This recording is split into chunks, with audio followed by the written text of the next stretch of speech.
दोस्तों, Donald Trump ने इस बार भारत को नर्क कहा है। एक बार फिर से भारत को उन्होंने गाली दे दी है। दुख की बात यह है कि इस बार भारत सरकार फिर से चुप हो गई है। ये भारत के खिलाफ हमेशा अनर्गल बातें करते रहते हैं और भारत सरकार इनका मुंह तोड़ जवाब नहीं दे पा रही है।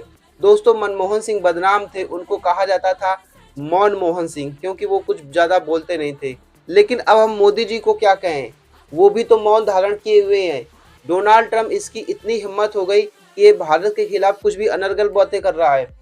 अब कहा क्या है ये मैं बताता हूँ। तो बात ये है, डोनाल्ड ट्रंप अमेरिका में एक कानून बदलना चाहते थे, जिस कानून के तहत ये था कि अगर कोई भी बच्चा अमेरिका की धरती पर पैदा होता है तो उसको अमेरिकी नागरिकता मिल जाएगी। साथ में उसमें एक और क्लॉज जुड़ा हुआ था कि अगर उस बच्चे को अमेरिकी नागरिकता दी जाएगी, साथ ही साथ उस बच्चे के माता पिता को भी अमेरिकी नागरिकता दे दी जाएगी, क्योंकि उसका पालन पोषण कौन करेगा, उसके माता पिता करेंगे। अब होता क्या था, इसी लूप होल का फायदा उठाकर भारत समेत दुनिया के कई देशों के लोग वहां पर प्रेगनेंसी की अवस्था में वहां पहुंच जाते थे, वहां अपने बच्चे की डिलीवरी करवा देते थे।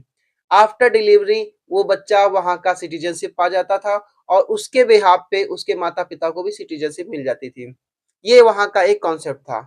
लेकिन डोनाल्ड ट्रंप इसके सख्त खिलाफ हुए और डोनाल्ड ट्रंप ने कहा कि भारत, चीन जैसे नर्क देशों से यहाँ लोग आते हैं और यहाँ पर बच्चे पैदा करके यहाँ की नागरिकता प्राप्त कर लेते हैं। तो डोनाल्ड ट्रंप ने इस प्रकार की गाली दी। अब भारत को उन्होंने नर्क कहा। इनको ये नहीं पता कि भारत और चीन दुनिया की महान सभ्यताएं हैं।